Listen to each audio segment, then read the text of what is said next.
health and safety can never be divided. So that's why I've decided to deep dive into that and bring the other four departments into operation together. So I'm willing to hear from you guys. It's my first time here, and I hope I'm much welcomed.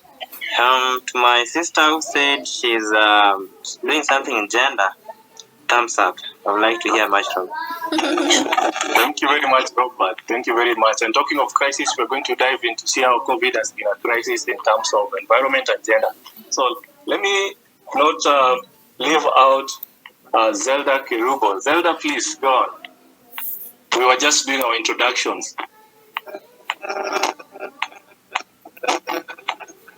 Hello, Zelda.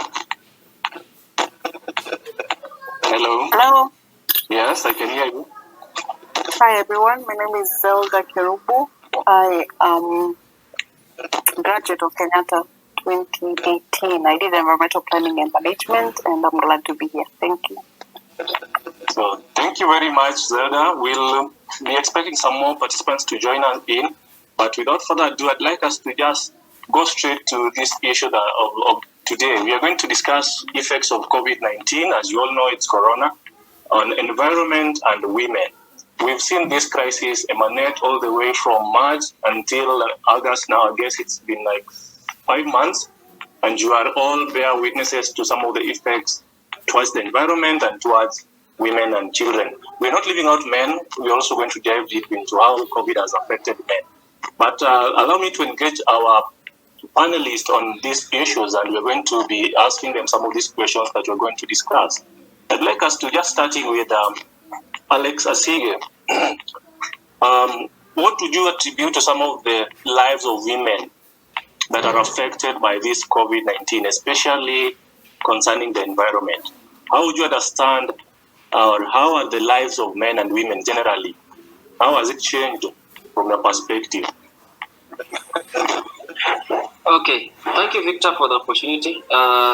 So basically, life as we have experienced it so far, traditionally, men are the ones who go out to hunt. They go to, do some job, get a meal on the table.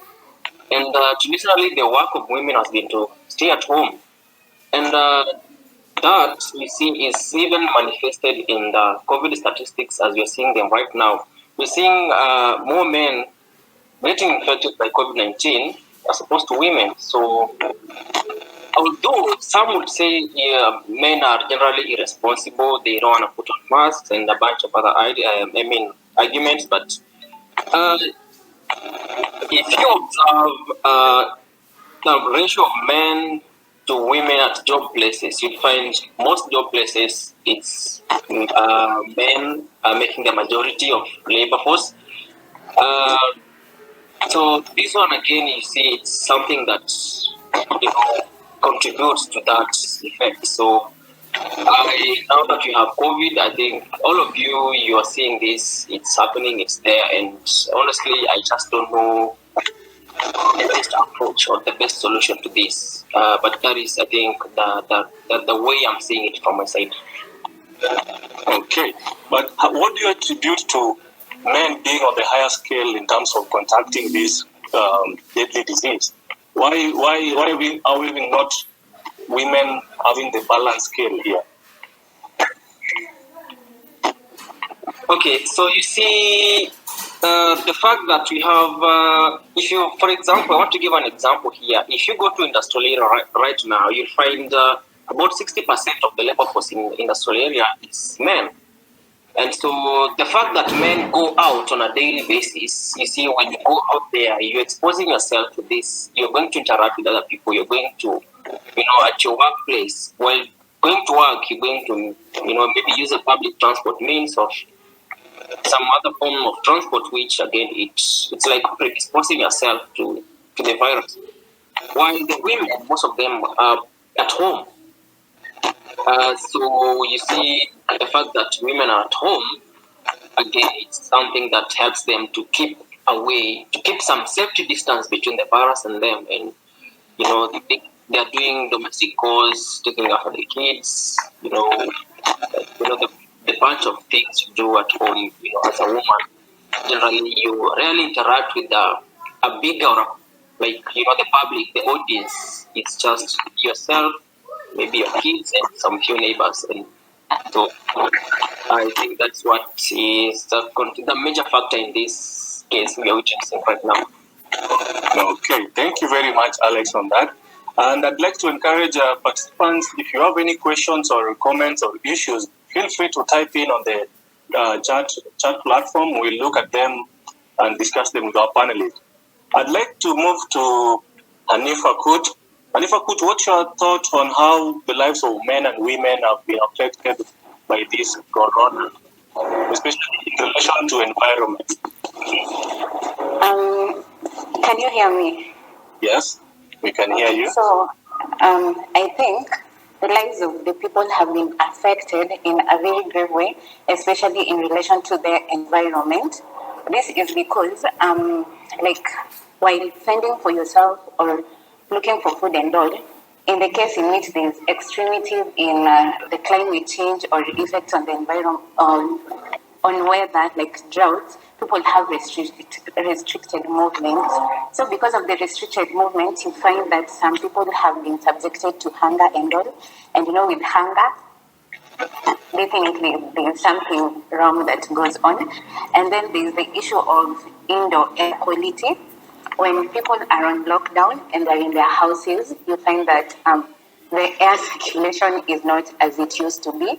And even the women and the children can be affected even more, like in the instances in which people are still using either charcoal or such to cook food. So you find that the intensity increases, and with other times there might be air circulation and all. You find that with the curfews and all, people are restricted to cooking within the home areas or just being within that restricted areas. And then when it comes to things like shortages, during this period you find that maybe there was water shortage or something of the sort. And the people who are vulnerable in these cases are the caregivers or people who take care of households. In this case, women, I know I'm aligning too much towards women, but yeah, they are affected so much because they now have to go out, look for more, or at the same time, the consumption rates are very high. Another way in which the lives of people have been affected, and in relation to the environment, we find the pollution issue.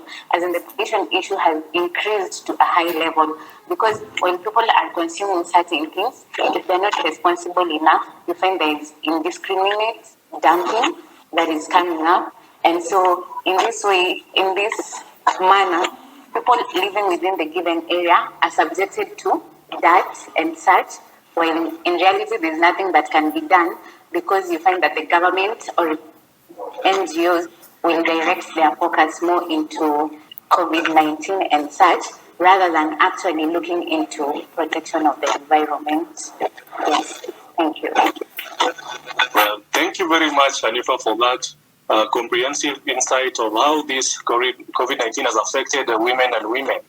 And a while back, I just heard of some private tuition teacher, or rather a teacher who committed suicide because the private schools have been closed, have been shut down. There's no more admission of students, and actually there's no more income generating activities from the private students. My neighbor here just converted his daycare, and this daycare are always full of women, and rather not men. So these women have all lost their jobs, and I think this has predisposed them to some other means of survival, which I can't imagine, but I'm trying to assume that some of them may be illegal. Talk of, say, prostitution and all those staggering, mugging people. And Alex here shared with us that it's men who are greatly affected by COVID-19. And just to hold on to that thought, I just want to have us look at this question here. Do you think gender norms and power structures play a role in how men and women get affected during COVID-19? And if you think so, how are they playing, and how are these cases affecting them? I repeat again, do you think gender roles and gender norms do affect or attribute to some of these effects that Alex and Hanifa have shared with us. I'd like to hear your thoughts, Alex. Do you think gender norms and powers have any influence on this? Just a point of clarification. Okay, Brian, please go ahead. Hanifa has said something on pollution, that the level of pollution has gone up. I don't know if... I've been doing some research on greenhouse emission and pollution. And from the statistics, like if you check on, for instance, New York City, the level of pollution and greenhouse gas emission has gone down by 35%. And for the case of Italy, the nitrogen dioxide emission has also fallen by roughly 25%. The traffic has dropped down greatly due to the restrictive movements within the cities. So I don't know from what perspective Hanifa was basing her argument. Maybe she can just clarify on that. Okay, just to clarify, Brian. When I'm talking about pollution, I'm not talking necessarily about greenhouse emissions alone.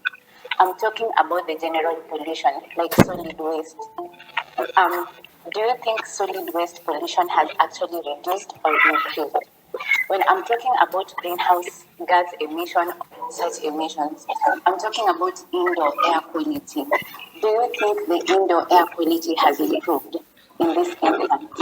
And as we are talking about greenhouse emission reduction and the air quality improving outside, are we talking about the short-term effects or the long-term effects? Because if we're talking about the long-term effects, in the case in which COVID-19 actually is sorted out, there might be an extremely increased air pollution if we don't have measures taken right now.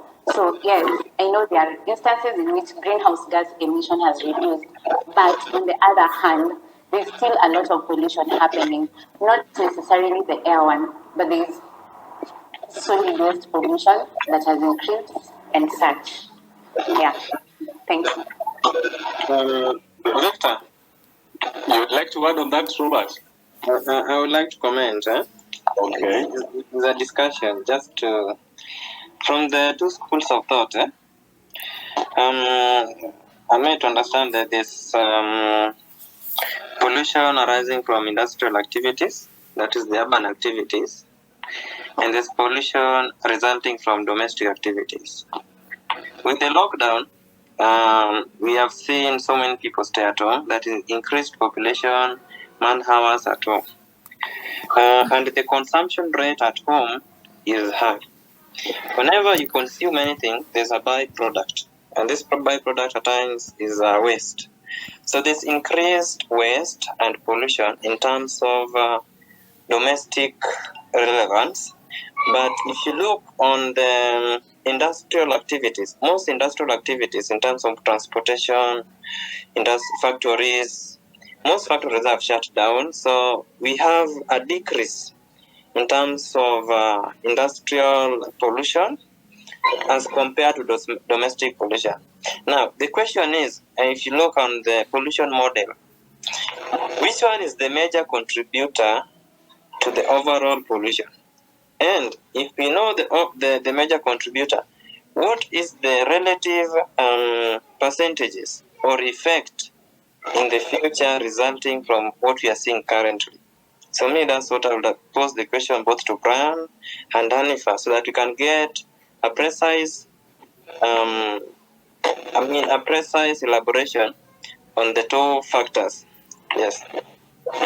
Thank you very much, Dachi and Brian, for chipping in on that. I think pollution is a very big factor when it comes to this issue of COVID-19. And Dachi, you've separated the two, domestic and industrial. I was just reading from the UN report that we are, on a global perspective, we've managed to reduce, actually we've scaled down the rate of air pollution. But as you go to the other side now, in terms of now agricultural production and all that sorts of produce, we realize that these export processing countries, especially those agricultural goods that were meant for imports and export processes, you realize that some of those have been curtailed and have been limited due to this restriction of movements and so on and so forth. So what do we do with these goods that have not been sold to other countries? They end up being retained in the same country of production, which does not have the output. There's no output mechanism for this production. You end up losing a lot of agricultural goods which go into waste. Some of these goods were being discarded off. I remember a case in Europe where they were discarding off tons and tons of potatoes. Now, these organic products produce some of these gases, especially the biggest contributor to global warming, which is methane. Methane emanates from organic or such compounds, and when you discard them off improperly, you tend to get pollution emanating at a very, very big scale. But let's dive deep into the discussion and let's get to how these gender roles play. We're going to see how pollution as an effect of COVID is going to impact the whole generation at large. I'd like to get back to Alex. Alex, if you're still well with me, let's look at the gender norms. I posed this question on you if you felt gender norms and power structures have effect on how COVID has affected women and the environment at large. Thanks, Victor, for the question. Definitely, yeah, sure, of course, the gender roles have defined us over the years. But you see, in recent years, we've seen some shift. You know, before what we have right now, like, let me put it this way. Long before, we used to hear of stories that families would like to educate the boy child and leave behind the girl child, you know. So over the years, more emphasis was given to the boy child. Like, parents would prefer to have a boy child go all the way up to university, and then the girl child would just be relegated to the kitchen and the domestic chores.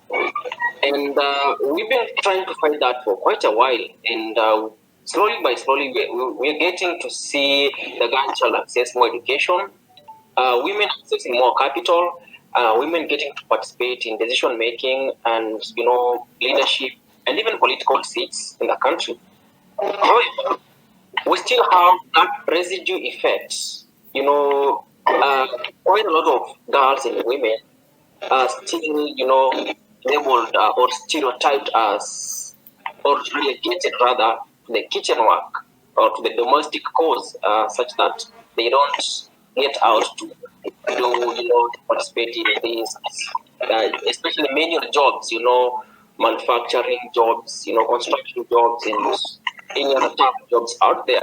So yes, those are gender roles which, unfortunately, our culture, the African traditional culture, you know, has shaped things without it. But I must say, we're experiencing the positive, you know, positive changes. We're seeing more girls coming out as mechanics, more girls turning out as masons, engineers, you know. And it's a good thing to me if we have more women accessing capital, if we have more women participating in decision making. I mean, it's something good. So we don't have just the men alone making decisions on behalf of everybody, for them and for women and children as well. So having, you know, a diverse pool of ideas from all these people is easy. Now when you come back to COVID, so earlier on I said that maybe men are getting more infected because they're the ones going out.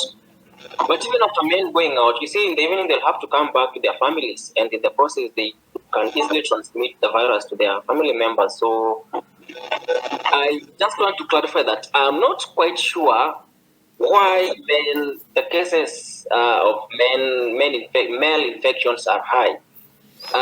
It's, to be honest, as you know, all of you, COVID-19 is a new thing to everybody.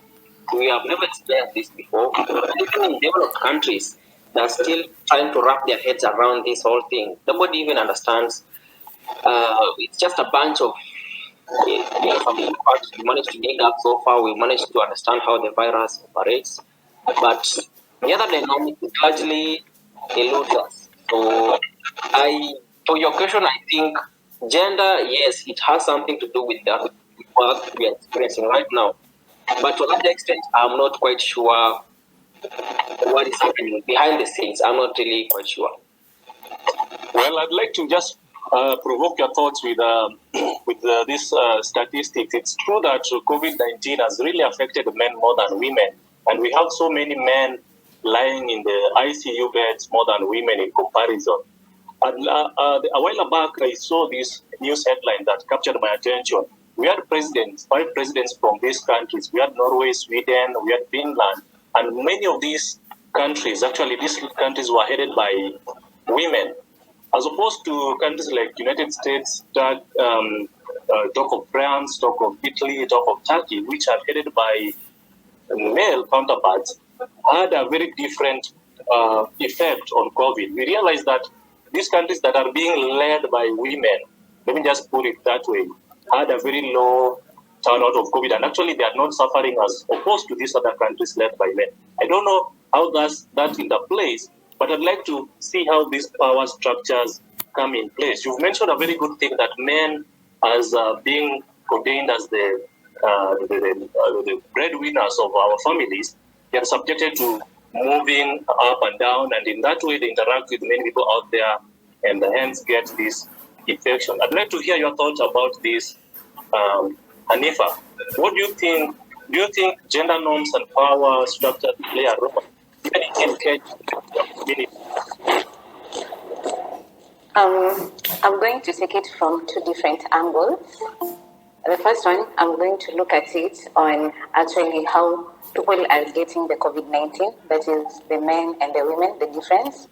And I'm also going to focus on it based on the effects of COVID-19 on the different genders based on what people experience.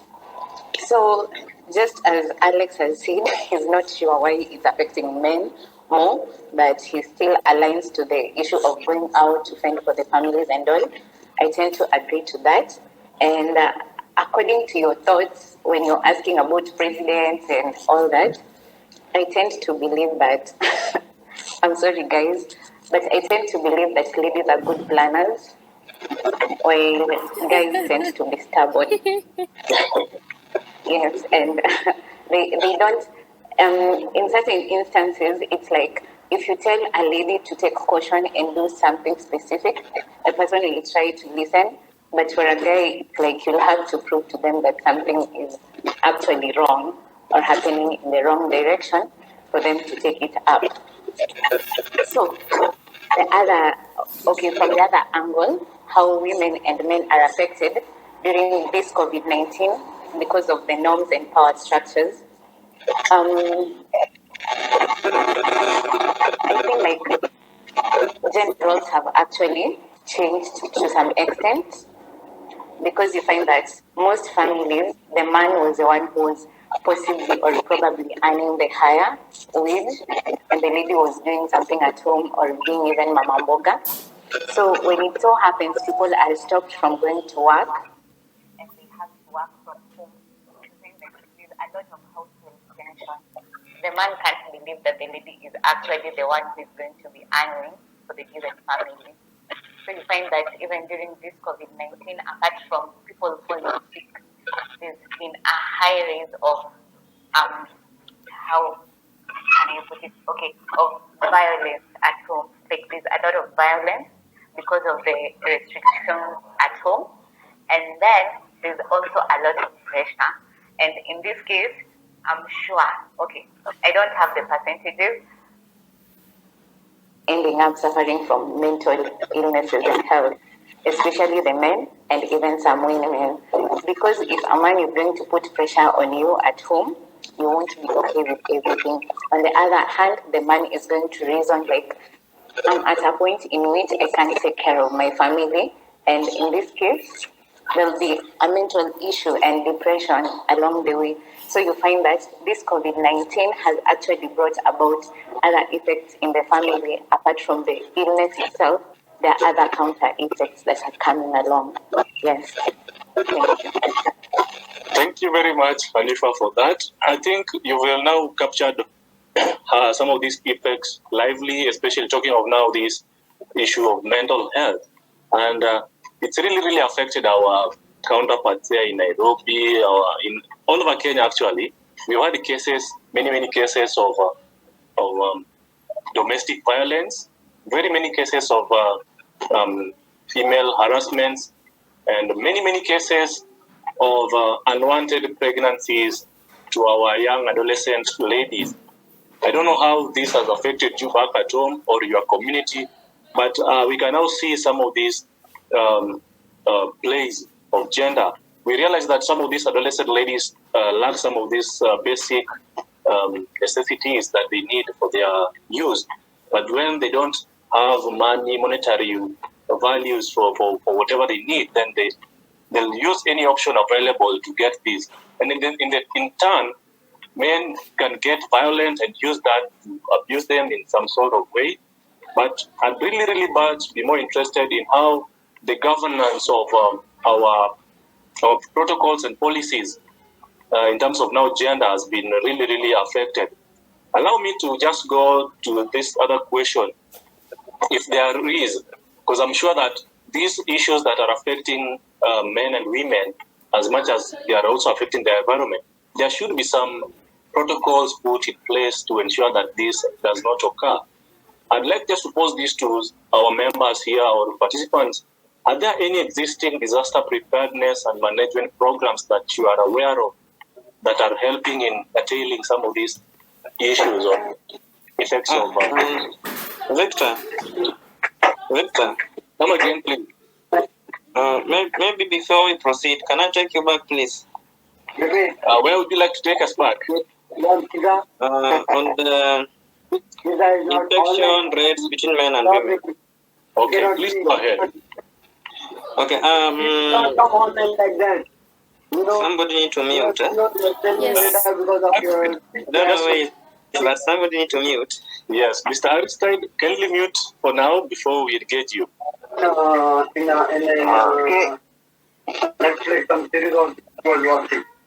Okay, so basically what I wanted to comment, from a health perspective, we've talked about, and I agree with people who have talked in terms of the level of exposure, the time of exposure, people going out, the discipline rate. So what I wanted to add is also the perspective of health, immunity. We realize that most men, and basically the truth in most countries, most men use drugs. And these drugs, or alcohol rather, they tend to reduce immunity. One of the key things we have been told over and over since COVID-19 started is that if you have a higher immunity, you are most likely to not to be highly affected with the COVID-19 pandemic, with the virus. Like, you can get infected, do not even realize it, get healed, and you're fine. But if you have low immunity, if you have underlying conditions, you will find yourself adversely affected. So we realize that most men drink a lot of alcohol because maybe they tend to have money or rather, and because they're not in the forefront of taking care of kids, they have the opportunity to go out, drink, and do all that. So they have lower immunity. So in terms of infection, we might maybe having a prejudice in terms of scale of the people infected, but the effect itself is more adverse in men than women in terms of immunity. That's what I wanted to add.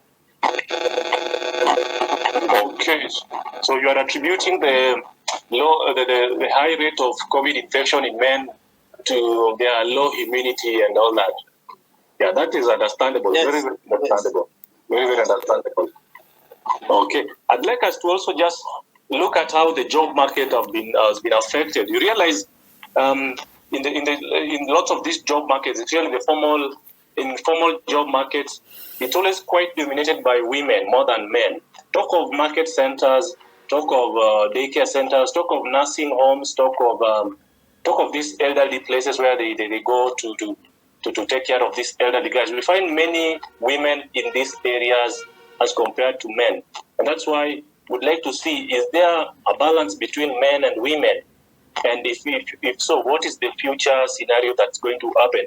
Just hold on to that thought. I'd like us to just go to this question here. Do we have some of these disaster preparedness and management programs put in place in Kenya? I'm aware that we have some.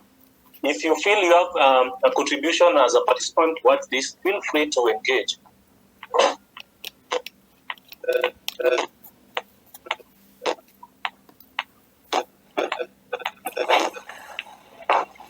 Hey, Victor. Oh, okay, I'll let Brian come in. Sorry, Susan.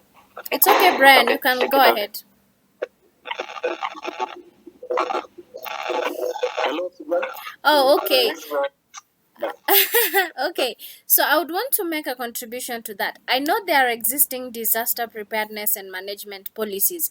Yes, they do exist, but not necessarily towards this kind of issues. I remember there's a time I was working in Moyale and Marsabit, and they do have policies, or rather like particular programs that cover them in relation to floods and drought, because that is what they usually face. And most of the disaster preparedness was when it comes to floods, because floods, it's like it comes at once and it sweeps everything and things like that. So I know they do exist, but I have not seen, maybe I stand to be corrected, but I've not seen any policies that talk about disaster preparedness when it comes to things like this, like sickness. Let me use an example of Ebola. I remember when the Congo had the outbreak of Ebola. We could see that women were really suffering, both men and women for sure. They were really suffering. And you see, I think most of the time women get affected mostly in relation to their reproductive and community roles that they play, and as compared to productive, because most productive, okay, they would lose their jobs and things like that, but they know how to maneuver. But now when it comes to their reproductive and their and the community roles, that is where they get the greatest impact. And you see, it's I've not heard, even after the Ebola came and everything seized down, I did not see any follow up, policies that were gender responsive. There were policies in regards to, outbreaks of diseases in that region, but not specific policies that were gender responsive. Yeah, that is what I wanted to say. Thank you. What did you have, Brian? My point is almost similar to Susan, but I'll base my argument on people affected with HIV and AIDS. I think they're kind of the most affected because the lockdown has really impacted on the distribution of ARVs, and since most of them have been alienated from the society, getting access to such drugs has been really a problem. So there's this organization called EGPAF. It has been recruiting youths in the grassroots through a certain app. So patients with HIV and AIDS can download the app, and they can just put their location and the bill details, and they're being delivered with the drugs. And if you've been following up with the US, Trump recently signed a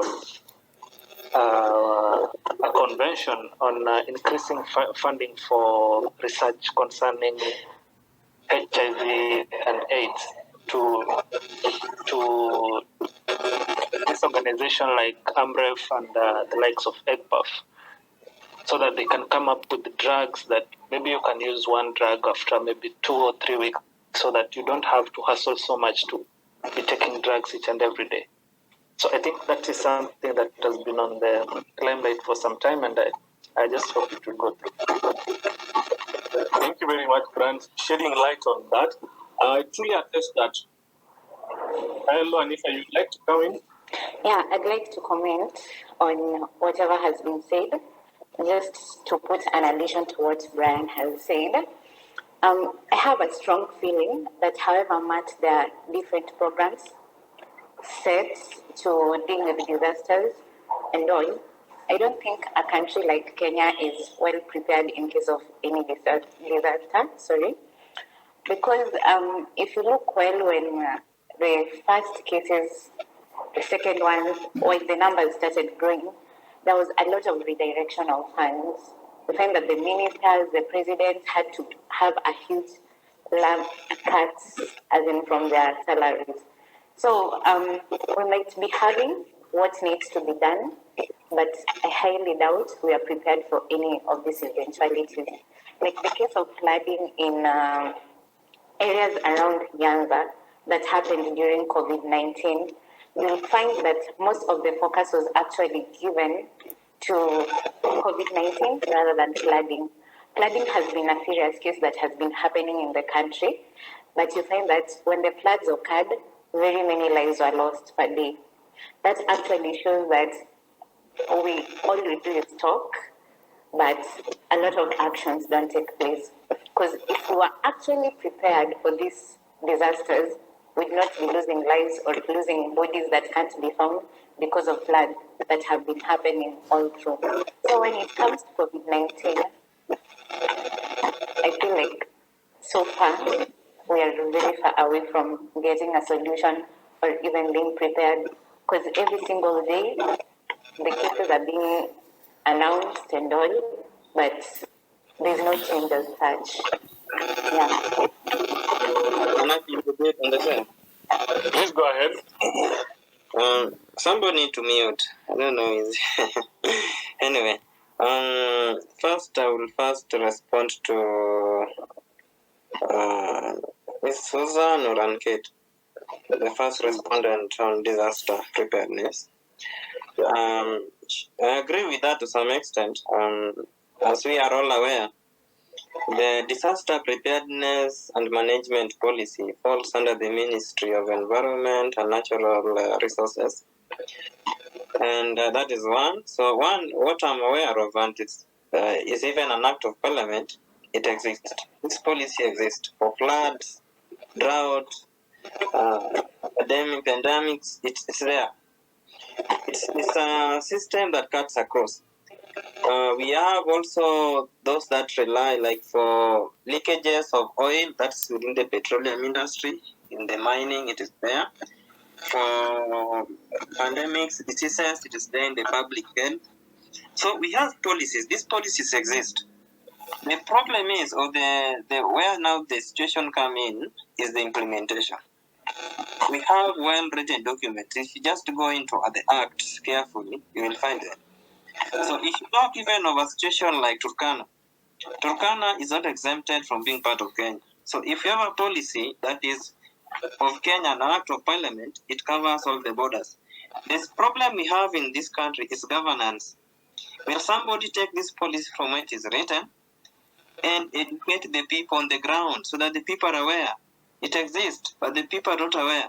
Now that's the challenge. Like, if just take a good example with the Constitution of Kenya 2010, everything is almost there. But come to the common manainchi, do they even know their rights, what they're supposed to do? If you have, for example, today an house and she's earning maybe less than 10,000 per month, how much are you supposed to pay for her NHIF? You see, it is there in the law. So I think the gap is between what is existing in the writing and the implementation. So that's a key area as a professional we really need to improve on. That is one. Again, to Brian, he made a very good point in terms of the people affected with HIV/AIDS. I think to some extent there have been a lot of research, and I will not go in public being quoted on this, but there's been drugs that exist that you can take once per month. But what I know is that it's not existing in our current Kenyan market. Highly expensive. As you all know, ARVs are very expensive, and we get them through donor. and also a lot of subsidy. Nobody's paying for your advice at the local Mwananchi. So is a terms of how will we redirect our funds so that we can give value to the people. These things are existing in other markets. How can we direct our funds to give value to our people?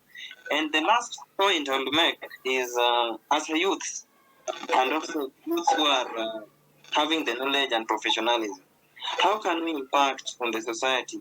We already know this knowledge exists. How can we pass this knowledge to the people so that, without knowledge, you are very little empowered. So that us as people, how can we make the change in the society in terms of sharing this knowledge, empowering, giving people directions in terms of what they're supposed to do and all that. So, I mean, that would be the major concern. My concern is the point of implementation of the ideas, the policies, the laws and the acts and the legislations and regulations that already are existing.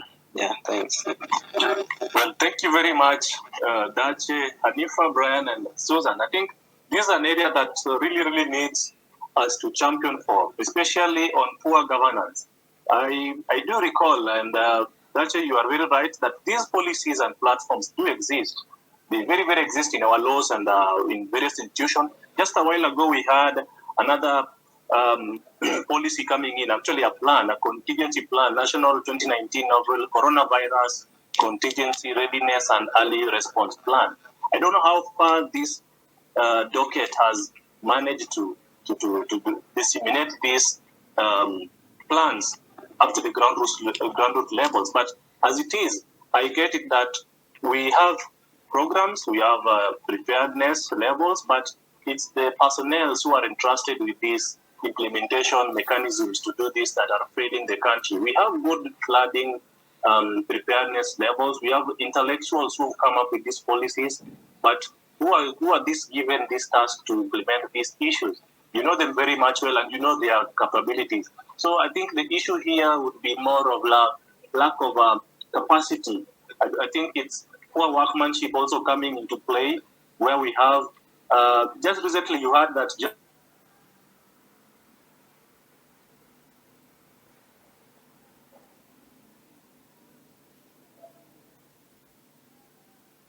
Oh.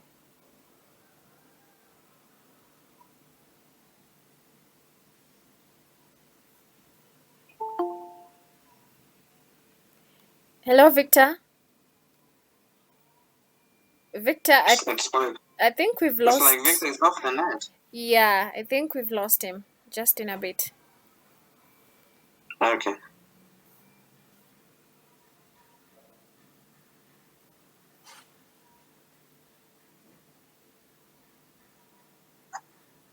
Maybe we can, as we wait on him, we can discuss something he had already posted on the job markets, the odd job markets, the odd jobs, and how it does affect our women and men at various places. Yeah. Yes, that would be good. But I also wanted to ask you a question. I wanted him to finish, and I wanted to throw a question to you. You've talked. We have agreed that for sure there are existing policies and programs, but aside from the implementation, are we sure that these policies are gender responsive? In what sense? Let me use an example of floods. Okay, Turkana, Moyale, the ones at Enyanza. When floods happen, okay, most of the time we see that women are a little bit affected more, okay, than men. Mostly, like I'd mentioned before, because of their reproductive and their community roles. Now, let me use what I've seen, okay, what I've actually seen and experienced. In when we went in Marsabit and Moyale, you find that the men, they actually do this pastoralism. So they would wake up, carry themselves with the bag foods and water and stuff like that, and then they will go with the cows. And the ladies say that the men can stay like a month, 2 months, because they went to look for greener pastures for the cows before they come back. So you might find in the grace period of this 1 month, 2 months, the floods are happening. Okay. Now the challenge is that even when we went there, when we were trying to implement, because we were trying to implement water sanitation and health programs to cover them. So when we went there, most of the experience was what, when the training is being done, when Victor, your mic please. When the training is being done, Victor, mute please. When the training is being done, let's say those, like you're saying, those policies and programs are there, majority of the people who attend are men. Okay, so when they are taught how to prepare, what to do when floods come, when famine come, it is the men who are attending the meeting. Remember, these are people who are a little bit traditional, and they actually deem that the presence of men, they're decision makers, so they attend these meetings that actually have impact in the society. Now, they attend the meeting, and then after 1 month, 2 months, they go with the cattle for grazing. The floods come. You see, the community that is left, the majority of the people left on the ground are those who did not attend. They don't know nothing. They are not even aware, like floods have come, okay? All we need to do is make sure, our children are safe, we are safe, and then actually when you go to Marsabit and Moyale, they don't have like permanent houses. They just build, mud houses, because at the end of the day the floods will come, so it will carry all your bricks. You better just have the mud, because at the end of the day you will dig from the ground again. So I think apart from implementation, these policies, maybe you can correct me, because I think you're more experienced and knowledgeable in this area. Those policies, environmental policies that are supposed to be for disaster preparedness, are they really gender responsive, or they're just gender neutral? So if you're going to implement, the ones we meet are the ones we go for. That is what I wanted to ask. Victor, sorry, when you left, I had a question for Robert, so I was just trying to. May I answer you? Yes, please. This is a topic of discussion, and I will just give. I like sharing. I will give my best. In 2015, I was privileged to work with the county government of Migori County, and that's my county. And so one of the counties that at my sub-county we experience floods. This is the very, very same thing that happened at Moyale. So first and foremost, I would like to appreciate that this kind of situation exists. And that's why in 2010 Constitution, we were able to come up, somebody need to mute. Victor, please. In 2010, we were able to come up with Constitution, and we were able to subdivide areas into counties. Now, at the national level, National Environmental Management Authority, that is NEMA. NEMA has also done what is called County Environmental Management Offices. Now, at the national level, we have countrywide plans and policies, which are like skeletons to govern, like a criteria for the country. It's like a general overview what should be done. Now, if you go to each and every county, they have different risks, perspectives, or conditions for their own counties. Now, it's upon the director of the county environmental manager, the director of that county environment, to develop a policy that best suit their situation. If you go to my county, we are experiencing floods and droughts and famine. If you go to county like Mombasa, they are experiencing influx of people during tourism. So the environmental management perspectives will vary. So that's why we have what is called strategic county management plan, environmental management plan, which runs for 5 years. Each and every county do that, and they submit it to the National Environmental Management Authority. So this is like a risk assessment. It must be specific to address the kind of risks or hazards that it faces. If you take you by just a little bit, there's what we call environmental risks or hazards. So each and every policy, there's a skeleton at the national level. It's not as specific at which area. So if you go to the county should address the specific environmental hazard as per that county. Is that fine? Yes, that is fine. But my question is, all of these programs you're mentioning and policies, are they gender responsive? Like if I will take you a little bit on the constitution talk of a third of the gender, right? In terms of leadership.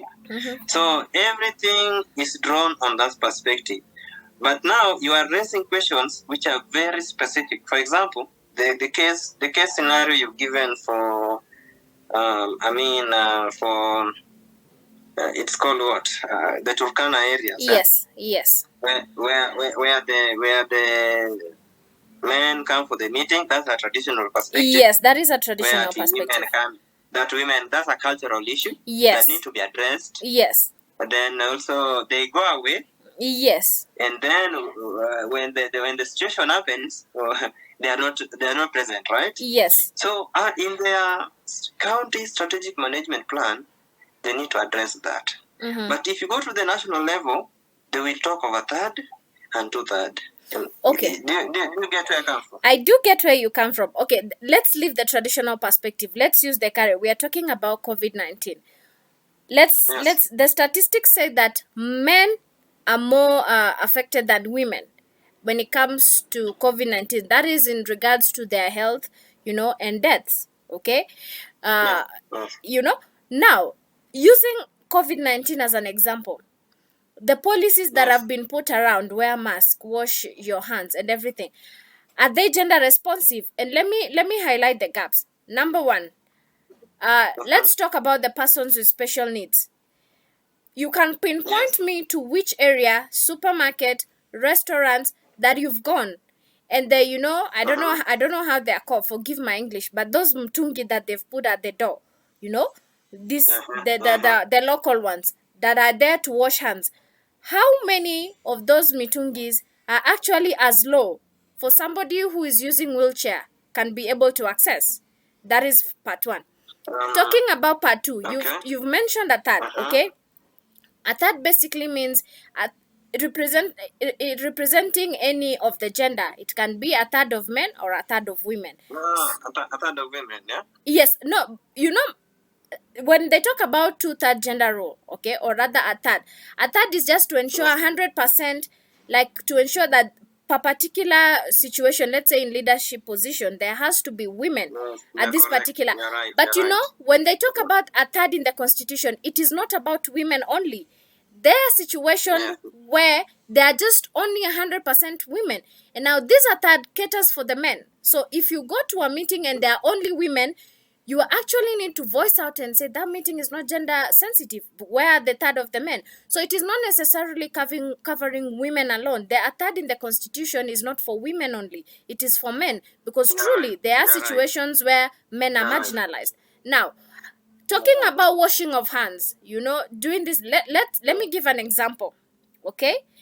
Reality is, if we've grown with brothers, uncles, relatives, cousins who are men, we are talking about you come home, you need to wash your mask. Okay, these are directives from policies and programs. Okay, let us be honest. The men here, the mask that you wear in the morning, when you go back in the evening, do you wash it with warm water as indicated? Okay, men in the room, you can correct me if I'm wrong, but we know even at work we see you people with one shirt for 3 days. This shirt that you wore today, the number of people you interacted with during your day, there might be a possibility that you might have touched a place, or you might have rubbed your shoulder. As much as we are social distancing, there is just a way that the virus can be on your cloth or something. How many of us actually just get home and they soak the clothes in warm water as directed by the government, and tomorrow you wake up in the morning and you have a new shirt that you have actually ironed, because that is what is recommended. You iron everything, even your mask, especially this cloth mask. So these are the issues I'm talking about. The policies have been put, but they are gender neutral, very gender neutral. That is example of men. Giving example of women. Giving example of women. Susan. Yes. Susan, just not to make the meeting us two only. Make me comment for the last time, then you can then Victor can take over. Yes. First, I will start commenting by the issue of gender sensitivity. Victor, please mute. Yeah, I will first comment with the issue of gender sensitivity. As a country, we need to realize that we are coming from a much worse situation than where we are now. With the current constitution, we have moved better stages, but we also have to agree that there's more that need to be done. Even though we deep dive in this topic, at the back of our mind, we need to realize that we have not gotten where we need to get to. So there's much that need to be done. There's much awareness that need to be created, and there's much opportunity that need to be given to women to participate in things that men do. Second, on the issue of washing hands, the COVID-19. This one I will answer based on a health and safety specialist. And for us, when you do risk assessment, that's what we call ergonomics of work or of our place. So in terms of ergonomics, there's what we call eye clarity. For example, how can you see something without straining? The hand clarity. How can you reach something, the zone of convenience reach? How can you reach something without straining? So there's how this thing has been solved in different supermarkets. I would not like to comment on something I'm not aware. Since the COVID started, I've only been at Nairobi. And the places I've visited, I've observed that they have applied this principle. One, in the context of zone of convenient reach, meaning a place you can reach with your hands without struggle.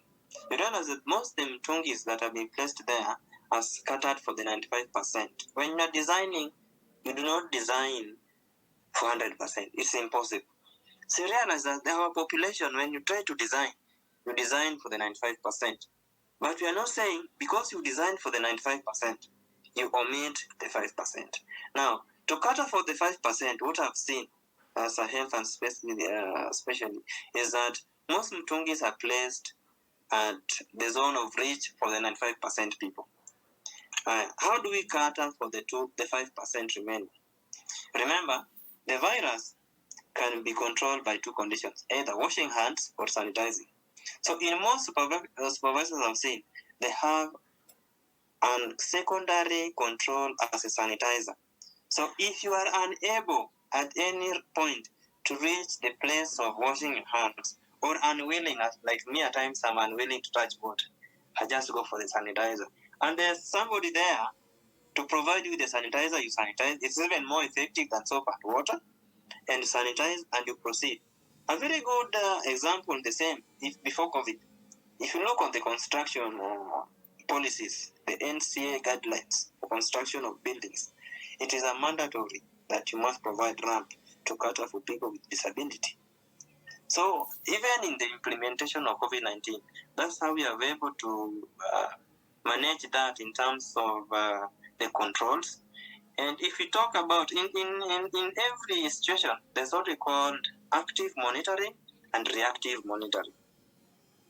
So we tend to put more actions for the active monitoring situation rather than reactive. We don't want somebody to miss the opportunity is when we come in. That is for us people of health and safety. So you may ask questions, but maybe we can always clarify on that. So thank you very much. Maybe if you don't have much, I can give the mic back to Victor. Well, thank you very much, Dachi and Susan, for holding forth for me. I had an issue with my internet, but I'm back. I've heard you discuss a lot of issues to do with how women are being neglected out of these policies and programs. And Dachi, you come in to give in some topics on how what the government is doing, and some of these policies, how they are outlined. My take home here is that we have these policies, yes, we have them existing. I don't know if I'm right or wrong, but I feel that in general, these policies, whenever they are developing these policies or programs, we have an representation of gender here. That is what I've felt over the past years, and we've been having issues with ladies, women complaining about their inclusion in such participation. I don't know if they ever get to get these notices beforehand, or they just ignore them and come to complain later on. But that's a topic for another day. Thank you, Jesus, for coming in. We have Jesus EK. Jesus is asking us a question. If you read through the comment section, is asking something about the role of women in conflict management. But before we come into that, I'd like us to go to this other question before we look at what Jesus is asking. What are the existing extremities of COVID in relation to environment, and how can they be averted? How can these issues or extremities that we already have here in Kenya due to COVID-19, and you all know these issues, we have extremities pertaining to job issues, we have extremities pertaining to health, we have extremities pertaining to environment, how we use and exploit the environment. What are some of your thoughts on how we can curb this or avert some of these extremities? I'd like to take this to Susan, then Hanifa, then anyone within in the participant, among our participants who has an answer to this can also chip in. But please go ahead, Susan. Do you feel some of these existing extremities to COVID-19 can be averted, and how can they be averted?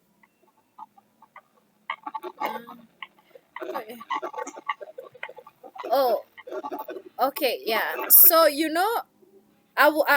would forgive me because most of my comments will be gender sensitive or gender responsive. Okay, so it will not necessarily be on something straightforward or statistics in relation to environment. So yeah, the question here is how can we avert this kind of situations or this kind of extremities.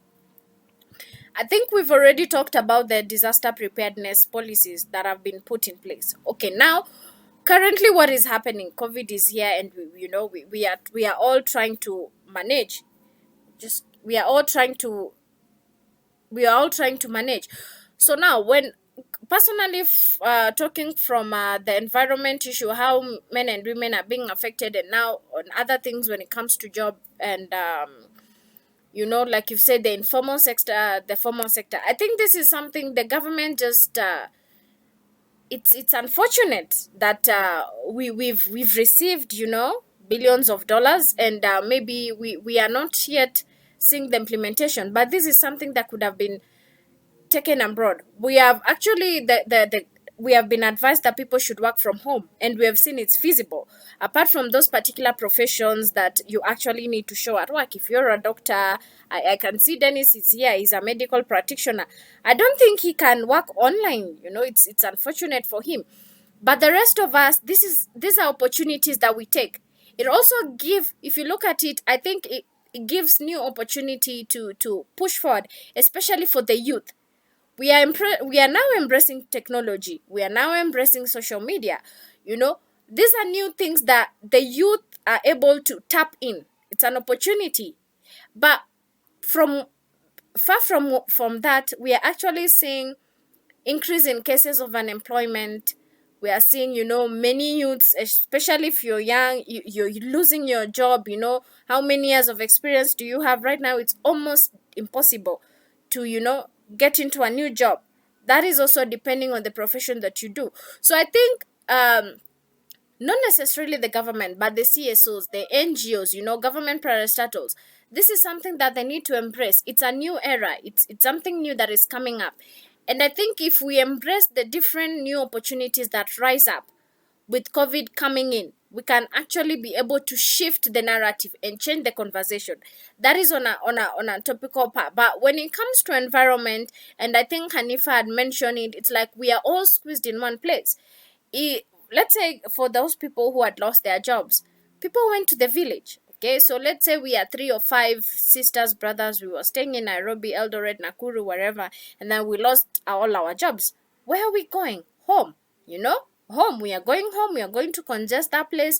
All the little resources that we've had, we are going to deplete them. If you've been in Nairobi, you've noticed that this time July it did not rain.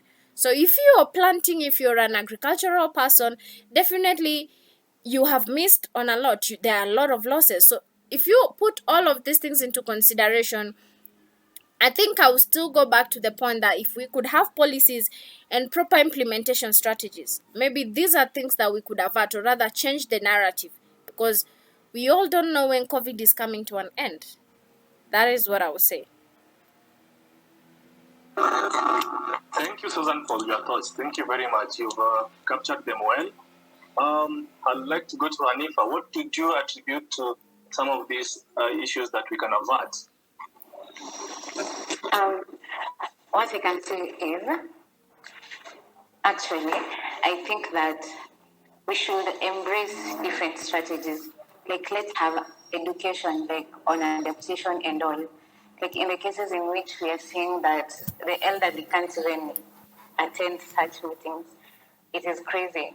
So rather than doing things that will put us in a fix, we need to start preparing for the worst, like having trainings on how to join online meetings, how to study online. Because even though certain universities are studying online, some universities, people are just silent because they don't know how to go about this. And possibly, we should have a certain age of people being employed. Like, I think this is more or less a wake-up call, sadly, to the elderly, because some of them are now at home, and the youth are not being affected as such, and they should be given jobs. But because the youth have not been given opportunities in the past, they're at home, they don't have the experience, they're not exposed, but they're the ones who can actually pull people from the problems they're experiencing presently. So I think we should change the narrative to some extent and ensure that the intake of people in the job market also includes a lump sum of youth. Labda kujitetea. And yeah, embrace technology, different ways, ensure people are trained because of it. Because, for example, I can remember in your end, when the issue started, they had to start training lecturers, elderly people before the classes start, because these people are not well conversant with technology. But if we start that one early enough and continue embracing it, when it comes to things that there are serious issues, we won't be in a fix as such, but we'll be able to go on with our lives. Yeah, thank you. Thank you very much, Hanifa, for that. I'd like just to address the elephant in the room here. Just here in Kenya, we had recently, I don't know if there are rumors or not, but cases of early childhood pregnancies coming in and kicking in your villages, in your communities. How do we address this? And is this a wake-up call for us now to do something to the youth? Okay? It's a very, very big issue, and it's really, really going to affect us in the future. And even how our adolescents behave among themselves socially, it's going to really, really change. We have an issue here with education. You've addressed that people should now think of new jobs, explore other opportunities now that we have this COVID-19 coming in. COVID-19 has also enveloped issues with our laxities in terms of governance and the implementation of these activities. I think it's high time now that we really, really, as youth, myself and yourself, think through this and maybe don't repeat some of these issues in the future. But I'd like us to talk about this issue of childhood pregnancies that's emanating everywhere. We have issues like 3,000 kids being impregnated just within our county. And within the entire country now, we have maybe it could be more than even 10,000 or 100,000 cases of pregnancy. Who's going to take care of these children? I'd like us to discuss this before we move to Jesus' question. Victor, please. And Daji, go ahead. It's good you raised the eighth question on early childhood pregnancies. But before we proceed there, we have really exhausted the last question you posted on how to avert the extremities. I think this is a very key area because this is something we should not brush off. This is something that can help all of us who are in this meeting. Yes, we are still discussing it. Something on how we can help each other, or rather help our brothers and sisters on this. It's something somebody should take a note. For example, me, I believe, one, able to grow. As a youth, how do you grow? I've heard comments, people say,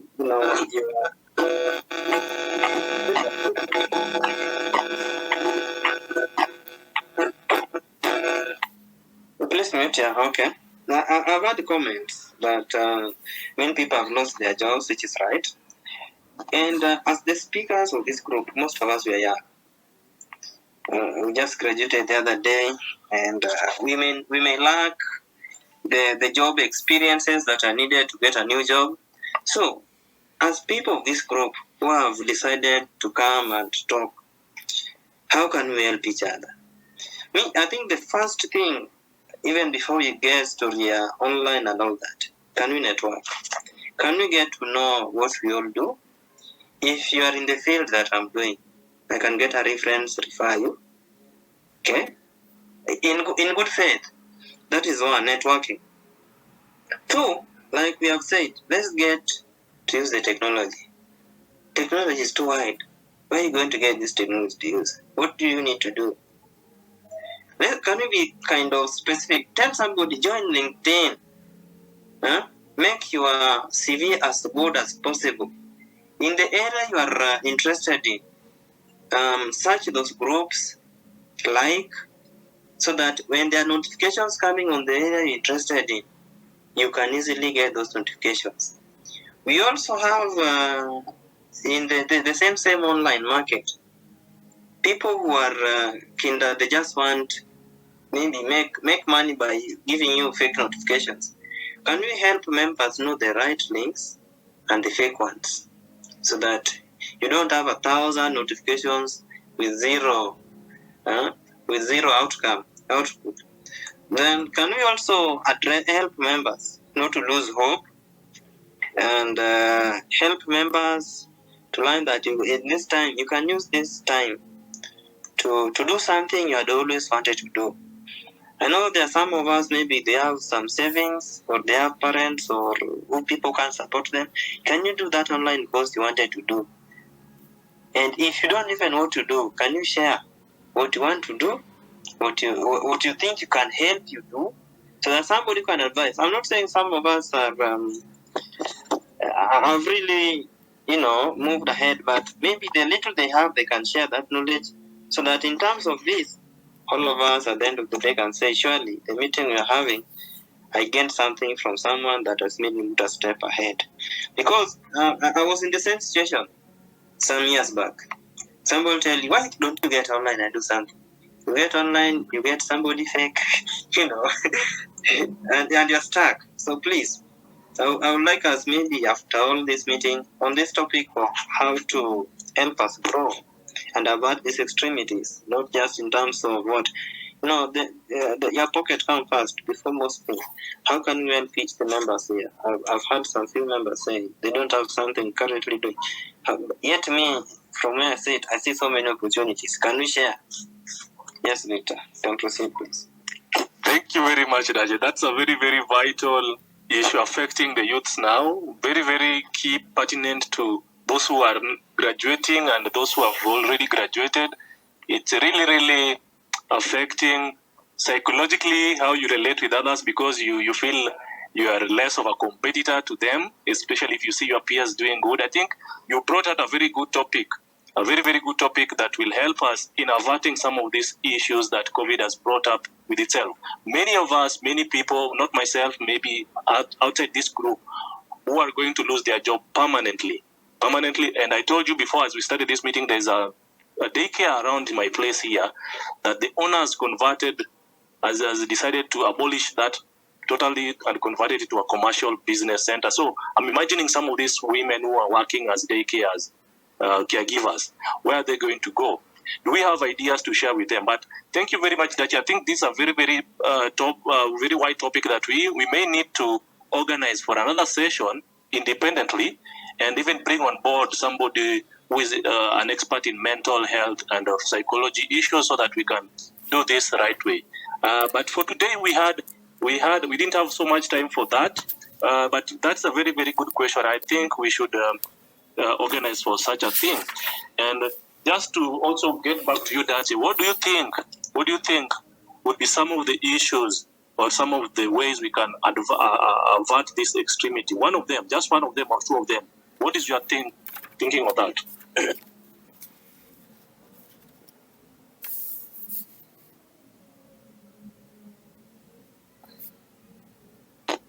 Kindly unmute your. Sorry, I was talking while muted. Sorry. So, like I was saying, for me, I'll talk about the youth because that's where I am, and that's where I'm most experienced it. And I also have a little bit experience with how these corporates work. So I can easily advise the youth in terms of what to do. I've talked about specifications. It's high time we need to get online, not just waste time in Facebook. I've take a bed, look about your CV. Go to the LinkedIn. Look at professional objectives, the groups which are professional, like them. Read through. Go through things like interviews. There are people who cannot even stand an interview today. I'm not saying they are here. You can advise somebody based on what I'm saying.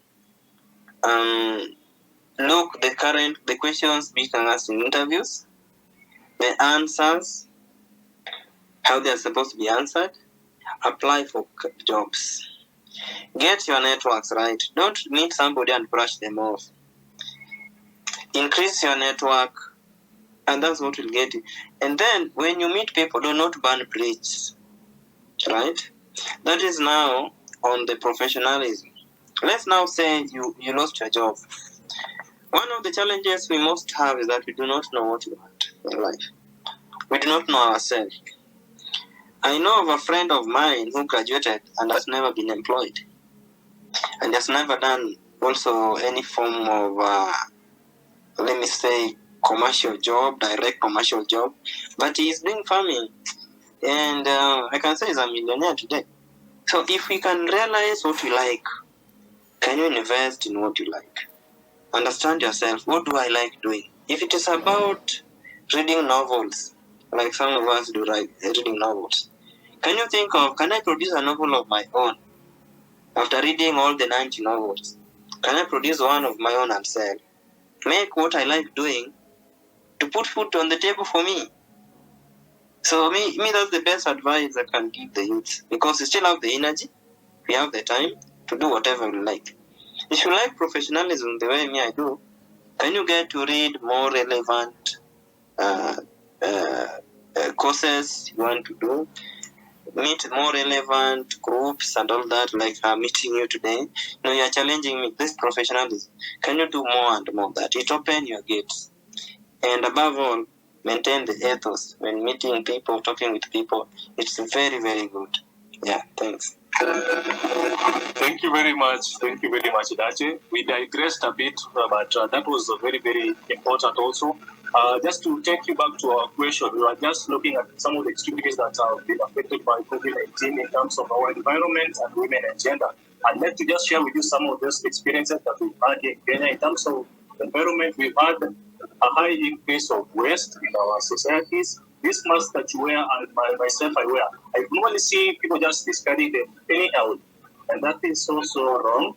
And just to talk also on waste management, we've had many people who have been laid off from work, who are working in the waste industries.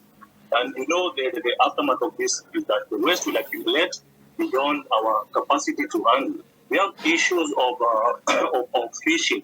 We have so many people who have gone to fishing and are now exploiting this fish to cater for the demand market for the population who are at home. We've had issues with also some of these gender issues. We've had in our refugee camps. I might imagine that there are some issues affecting the women there that are more more affecting men way less, or affecting men more than affecting the women less. And some of the issues there we've talked of mental health. Thank you very much for taking us through this and looking at this all. But I'd like us to get us to what Jesus was asking before we go to this question on what the role of government and so forth. But Jesus asked a very good question. I'd like to give you a chance to pause this before we continue.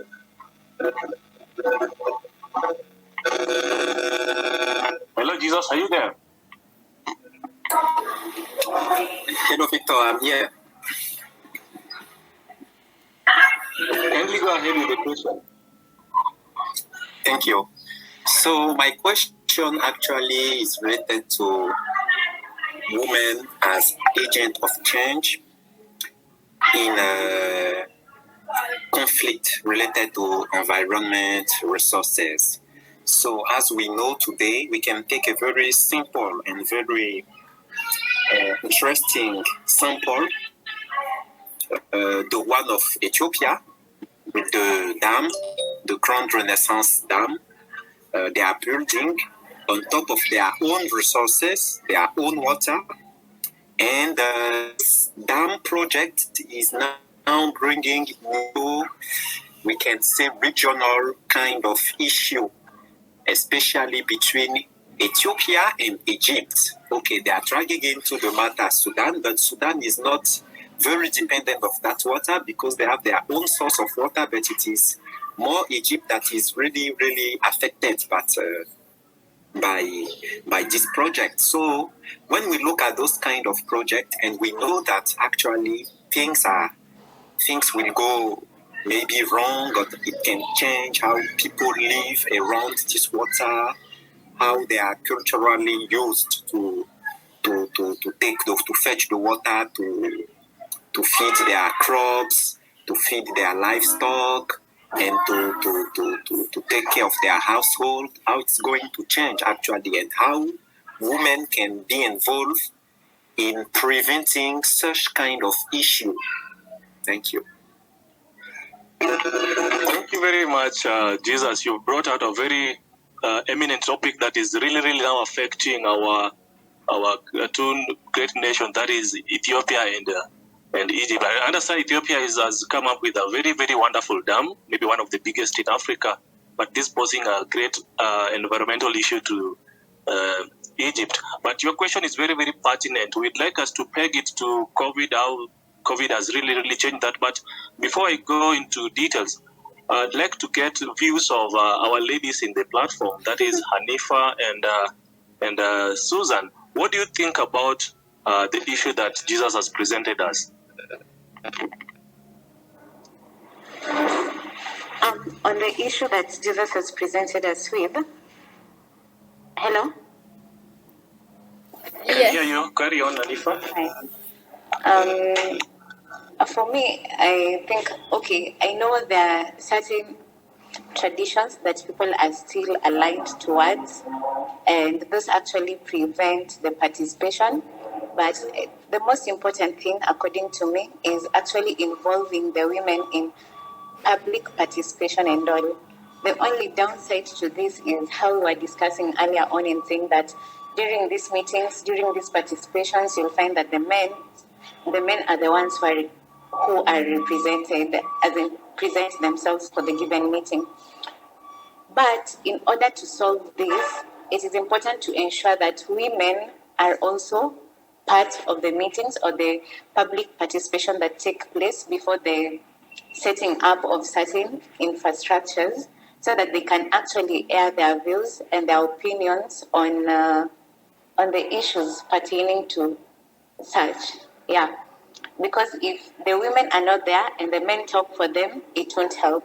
If the women are not there and the men are told certain ways in which to do certain things, and they don't share them back at home with the women when they go back, definitely the women will be vulnerable. So for me, the most important thing is ensure this participation of the women in these steps that take place before setting up certain things. Thank you. Thank you very much, Hanifa. Just to clarify, Jesus was asking what would be the role of women in conflict management or resolution, conflict management resolution. Oh, sorry. No, it's okay. It's okay. That was a very good point also that you made, but carry on if you have a point. Okay, I think they can come in as mediators too when it comes to conflict, because I tend to believe, however much most people take women as being the pere-peres and causing a lot of havoc, they have a side to them that can make people sit down, listen, talk, understand communication. So they can play that part of being mediators in the given conflict areas. Yes.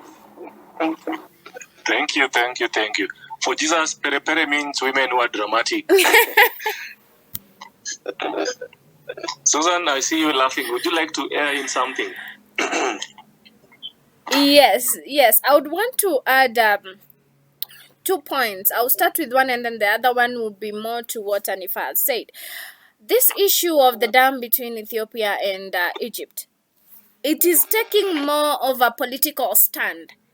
Okay, most of these things that are happening, the conflict that is in there, it is more political, more of business wise. What are we gaining? Ethiopia is seeking to have something good for themselves. They're sure they will have good electricity. They're going to have to reap very great benefits from this dam because it's really going to be huge. Now, for the people in Egypt, what are they looking at? Okay, so when this, the water is reduced, definitely when the dam is coming, it's like the amount of water that will be coming in or flowing down to Egypt is going to reduce significantly.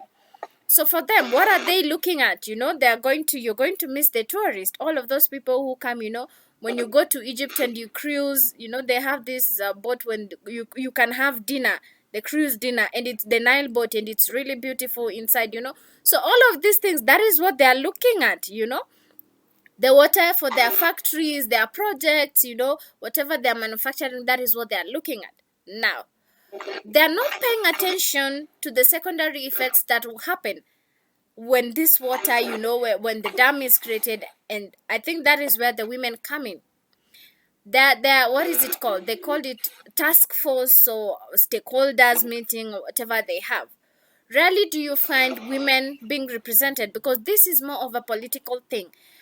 First, with the perception that women are not good, they don't know how to play politics very well. So when you put them there, what actually gives you the guarantee that they are going to be able to negotiate this situation and be able to bring back some good some good feedback? So in that case, we find that women are being left out because for them, they're considered that, actually nobody ever thinks in mind that women play a very important role when it comes to using water, because we assume they're in the kitchen.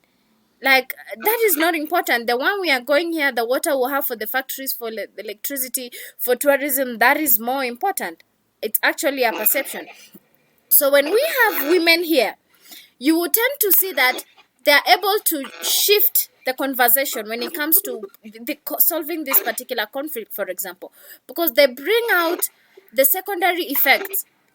After the tourism, after the electricity, after the factories functioning, we come down to actually our day-to-day survival. Okay, when you go at home, the waters, the taps are going to be dry, they're going to run dry. Okay, now it leads to many things. The farming, they do have, the irrigation farming that they do, it's going to really deplete, which means there's going to be food insecurity. So at the end of the day, the woman, the ladies, that they're going to bring in a perspective that is not so commercialized or it's not so political, because they're able to relate to the day-to-day basis. So they're able to bring a new perspective and they're able to play a critical role when it comes to this conflict resolution. And I'll add to what Anifa had said before. Actually, literally, when it comes to this, especially water, women are affected more on the reproductive role. Why? Because on this reproductive this reproductive role, you need water for your family. People need to shower, people need to eat. If you have children, this is a very important role. Any dirty surface, it means they're going to be all sick. So having women really shifts the whole conversation. It brings a new set of eyes, new conversation, and they'll be able to solve the conflict. So it shifts from the political level and it comes down to actually the reality on the ground. Yeah. Can I add something? Please go ahead. Quickly. Thank you. Thank you very much, Susan and Anifa, for your two feedback concerning the involvement of women in resolving such kind of issue. Actually, this particular example is very interesting because from the comment of Susan, there are two main points I want to discuss or I want to bring forth: the political and the food security. First of all, about the political issue. And I think also this is something that relates more about misconception or misunderstanding of what a woman is or what she is not. Because when we go on the political ground, the main problem on that particular project was they wanted people who can shout, they wanted people who can show around they are very strong and they can go to any level of or to any extent to get what they want. If you look at the beginning or at the genesis of that particular project, it is a project for which Ethiopia have seek the investment of World Bank. World Bank refused because of security issue with Egypt. Same thing with in French we say Fonds Monétaire International, the IMF in English. Same thing with the IMF, they refused, and many international donor funds, they refused to fund that particular project. And then Ethiopia turned to its own population, and they started to do like a campaign to gather money and to share, to sell the shares among their citizens. And this is how they raise all the money. So you suspect that at the end of the day, when you involve your country and especially your citizen on such a matter and you collect their money, they don't expect from you to go there and to beg. Actually, they expect somebody who is very bold and who will say, "It is our water, we will do whatever we want. If you want to go to any level or any extent, we are ready also to go." Knowing very well also the history of Ethiopia when it came to colonialism, how they fight, how they are very proud nationally because they have been colonized. So when you take all of those things and you put them in the same bucket, it will be very difficult with the perception the society have about women like humankind who are very soft. This is how people and the society see women. They are soft, they cannot do war, they always want to talk peace. And you know, in such kind of issue, where the public opinion is looking for somebody who can even go to war, having a woman at the table, I didn't say having many women, even one woman at the table, to be part of the people who represent one side of the country will be very difficult. So this is the first problem I've just noticed when it comes to the political issue. Now to the food security issue, I'm asking myself, on that particular project, can we say that women will experience food security issue? Let's put ourselves in the environment. From Ethiopia, they will build the dam, so the water will continue to flow normally in the Ethiopia country. So it will not change too much the condition or the living condition of those women. Okay, this is one. The one who are going to experience some change are the one in Egypt. And in Egypt, if you know very well how their cultural behavior, it is not women who farm, it is men who farm, and women sit at home and they take care of the house. Okay, so maybe women will be affected by food security issue, but not directly, because it is not them who go to the farm. It is the men who go to the farm. So maybe the men can, as we have noticed during this COVID-19 situation, they will become more violent because they are pressurized. The crop are not growing well. The water is they are lacking. So everybody is pressurized. Everybody is upset, and they can transfer that anger on women.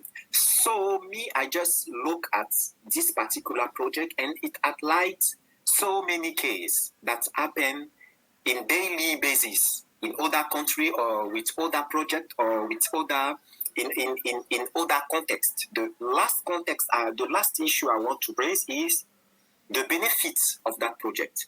First of all, when they wanted to build one of the biggest, if it is not the biggest dam in Africa, I think it is the biggest dam in Africa, as they claim it. I'm not a specialist in the dam, but I trust them. They say it is the biggest, so let's say it is the biggest. When they start to build that specific dam, you can easily imagine that the number of women on the field to work were very, very, very low compared to the number of men, because they have to move cement, they have to move sand, they have to move heavy material.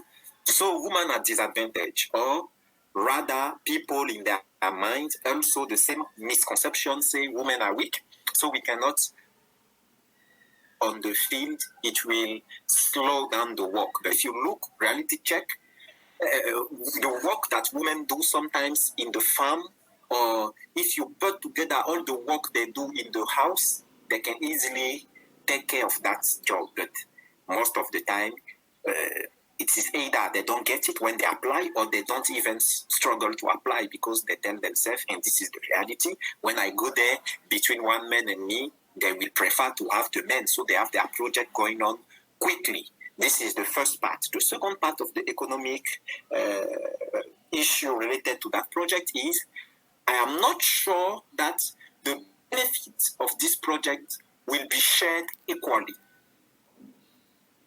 How? Because they call for investment. And when we look at the position or the financial status of women, it is not like they are more advantage, like they have many advantage like men. No, most of them, they don't have enough money to carry on or to invest in such kind of activities. So which means what? Which means we have just set up a project that will continue to the whole, or to deepen the whole of gender inequality between women and men, because this project will continue to generate money for men, and it will continue to strength to give more strength to the predominant position of men at the disadvantage of women. So this is the three main point I wanted to highlight. And also, I'm sorry for my English. I'm from Francophone area, so you have to understand that my English is not perfect. Thank you.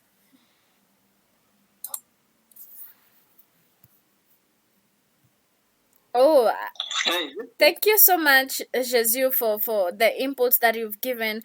Actually, I think Victor, we've lost Victor again. So I don't know if people have, anyone has an input on this particular issue, or we can move on to the next question. I can shed some light. Okay. From following on the discussion, it's a very interesting topic, and it's quite wide. It's a topic that we can divide in stages. First, there is a pre-feasibility study and a feasibility study of a project. If I want to do a project, what are my intentions of having this project? Does the benefits outweigh the negatives? That's now the environmental impact assessment, and rather environmental and social impact assessment. Now, I'll deep dive into the social impact. When we carry out the impact assessment for this project, I have not been able to see the NEMA report, but just like any other project, I would like to comment by the following one. like all the project, the social impact. I think one of the social impacts that will play negatively on women, and some people might view it as positive, is the increase in prostitution.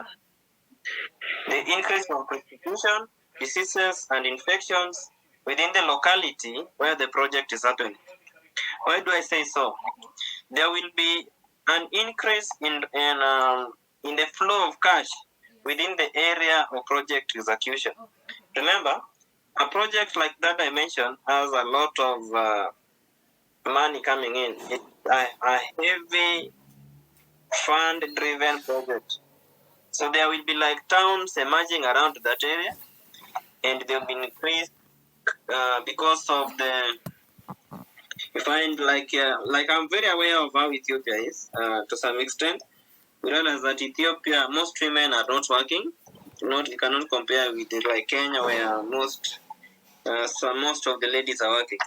So because in Ethiopia, most women really depend on men, it's easy to lure in prostitution, and that will increase the increase of diseases and infection. That is one. Two, in Ethiopia, another disadvantage they have is that it's not like Kenya where we believe the money of the man is for the family. So I agree with Jesus where he says this project, because it's men who has the muscles to invest, this money will benefit in a larger scale more men than women. But if it was Kenya, if I go to work and maybe, let me say from the project I get 1 million, you might realize at the end of the day, 800 million benefit my family, and only 200,000 will go to my pocket. So I agree with that. So again, it will increase the disparity between the men and women. That is for the Ethiopians. On the other hand, this project will increase food security to the entire Ethiopian population. So issues like malnutrition will go down. They will also be able to generate electricity, which they will sell and increase their GDP. But on the larger scale, where now the conflict exists between Ethiopia and Egypt, what I would say, these are is a war of ego, a war of pride. It is not something that is starting yesterday. It's something that's centuries long. If you go back to the annal of history, the Ethiopian people, they broke up from the Egyptian kingdom, and they came down, the Ethiopians, Sudanese, all the way going down, and formed their own kingdoms. So it's like a split. And then also with the pride of Ethiopia, they were never conquered. And then also with the pride of Egypt, the great Egypt, if you remember. And then being that they think civilization started a place, they have that kind of ownership. And then when they were conquered with the British, there were some treaties that were signed on the use of the Nile River. Yet this treaty was signed between whites only. Remember, both the kingdoms, all the countries that were signing that treaty were all British colonies, meaning the end result was to benefit the colonizers who were Britons. So at the end of the day, after decolonization, you realize now there's conflict. Now, how can we bring in women to solve this conflict? This is a conflict that was born before we were even born, before even the project came into play. This is just like a peckle on the eye of the main issue between North Africa and South and the Lower Africa. I think the first thing we can do is to engage our women to look down into this treaty that was signed and to dissolve this treaty so that these countries can have new bilateral agreements and just like you said, women can be used as mediators. I believe in the mediation strength of women and taking up leadership in this kind of role. Again, in Ethiopia, we can in Egypt, the women can divert in different economic activities. Instead of just relying on agriculture, what else can they do? Instead of just sitting home and waiting for the husbands to bring food, what else can they do? So that's also something they can look into so that they can do better. Thank you. Thank you very much. I left when you guys were still discussing about the issue in Ethiopia. Are you satisfied, Jesus?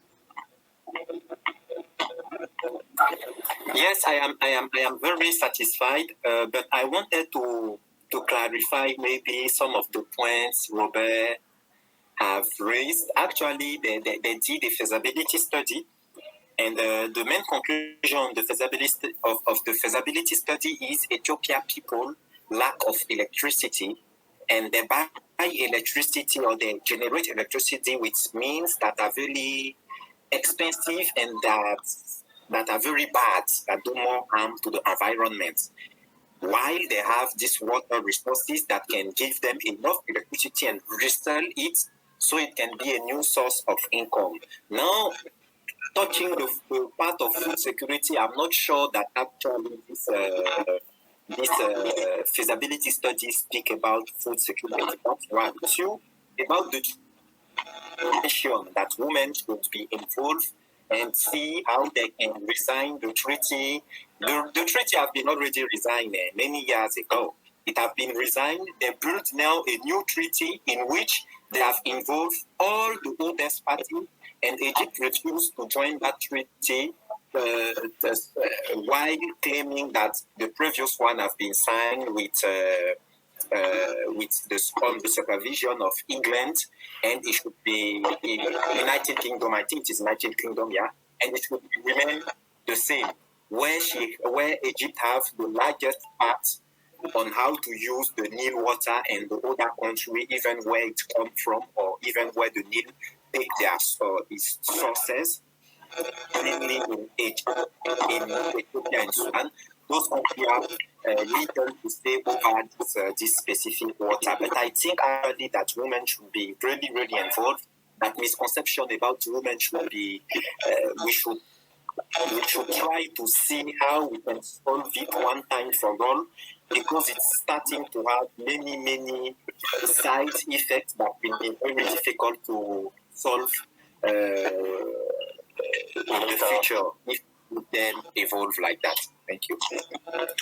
Well, thank you very much. Thank you very much for that insightful topic. I think it deserves another session on its own to just look at this issue, because the Nile traverses a lot of countries, and changing this bilateral agreement will also mean Kenya, Uganda, and some of these party countries will also need to come in.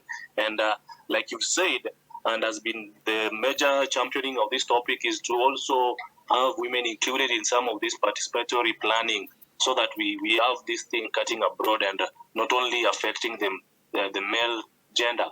Thank you very much. I think we've exhausted some of those questions that we had today, and actually you've already helped me into coming up with, discussing some of these strategies to be deployed to ensure gender mainstreaming in such periods as COVID is presenting.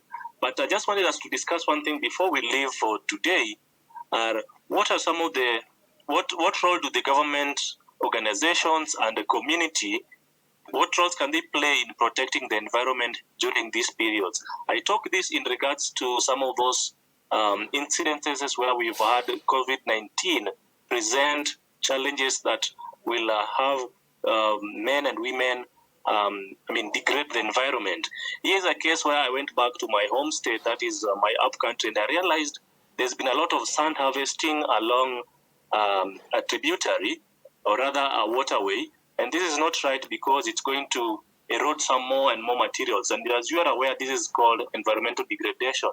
Other impacts of COVID-19 has been now the issue of sexual harassment and unwanted pregnancies that are coming into play. We've also had some issues here in Nairobi, where some parks, some of these dump sites being converted to beautiful environments. So what are your thoughts on some of the roles that government, organizations, and the community, yourself and I, can help in solving for these environmental issues, and as well as improving them much better? Thank you. So, Susan, would you like to go ahead first? Oh, okay. It's like I'm the only lady left.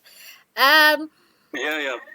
I think from my end, I'd already highlighted. We can just take more. We can just deep down more on the strategies. In let the strategies, let the policies be gender responsive.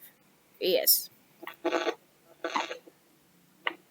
Okay, so you've emphasized on gender responsiveness, that is inclusion of male and women representatively. My main issue is that many women don't show up or turn up for such opportunities. What would you attribute to this? Is it something that men do that prevent them, or they just shy? Okay, I would say that that is actually more of a different gender lens issue that as women in the women world we need to take care of. Because I actually, one of the participants just texted and asked, and they were like, actually, why am I not seeing women today? It's like the other sessions we have more women than men, but these sessions, the environmental sessions, even if you remember the last one, we had more men than women. And we can say that, I wouldn't say that there are many people who shy off, which is true. Sometimes, ladies, we shy off from this particular kind of discussions. But then again, I can say we are yet to actually find, how do I say, many women who have actually studied this area or who have been qualified in this area. In what perspective? This is something that is, it is actually cross-sectional. It is something that has happened for the long time, and it's now affecting us, because as we are growing, we can all attest to the women, you should lean more into English literature, languages, history, theory, and then men, you should lean more in mathematics, chemistry, physics. So those are the impacts now. Many ladies then, we diverged into more humanities, and men diverged into more scientific issues. So the impact is here with us now. You would find women in more participating more in issues that are actually with social development, and then now men in something that are more scientific. But we are coming up. Thank you, thank you. Although the COVID situation has presented a very, very basic or equal platform for all of us, it's only for us to identify our roles and play them effectively. I'd like to hear from the two gentlemen their thoughts on what roles do they think the community organizations play into solving or protecting the environment during this COVID-19 period. Victor. Thank you, Robert. As for me, first and foremost, we realize that this COVID-19 has rendered most professionals to be at home. Yeah. Starting with the education sector. Most students and teachers and parents who are engaged in school as BOMs or workers at schools and universities are at home. So first and foremost, what they can do when they form part of a community, as a community, more so in the villages, and I'm going to talk about reality. Like where I come from, there's Victor, please mute. Okay. Where I come from, there's a forest and there's a lot of hunting, and that's affecting the wildlife. So one, we can the communities can be educated to reduce or eliminate the hunting of animals. They should stop hunting wildlife. That is one, because I know they have a lot of time, so it's easy for them to go hunting. Two, they can use this opportunity to plant more trees as a community to enhance, to reduce or to increase, to increase the carbon sink in this country. Because if you do not take care, climate change is with us here, and there's a lot of increase in temperatures. If we plant more trees, we are going to increase the carbon sink ratio that we have, and we're going to have better environment. Again, what the government can do and what the government has failed to do, I will give you a good example. During medical, we call them what? Chanjo. What do you call chanjo in English? That is vaccination. Vaccination, yes. During medical vaccinations, the government always do what we call public education, door-to-door public education. I've not seen the government do that with COVID-19, going door-to-door to tell people to wear a mask, to tell people how to sanitize, how long does it take after sanitize, that you can now touch your face, the right sanitizer to use, the material safety data sheet for the sanitizers, the type of face mask somebody need to wear, the social distance requirement. No, just talk about social distance. Let's not assume that all Kenyans have TVs, or all Kenyans are listening to radios, all Kenyans. No, there's a very big gap between the media communications to what's happening in the reality. If you go to some villages, for example, in Samburu, sorry to say, you might find in a community of 500 people, maybe less than 10 people have access to TVs and all that. So, dissipation of information to the public is so poor about COVID. The government need to improve on that. Another thing the government need to do on a larger scale, and even as a community, they should work hand in hand. Right now, we are dealing with hazardous waste. Hazardous waste in terms of the face mask that you're wearing. This is COVID infected, or we assume is infected face masks. In the community level, how are these masks collected? How are they disposed? How are these masks, are they finding their way back to the environment? Are people just disposing them off in the markets, in the walkways, in the corridors?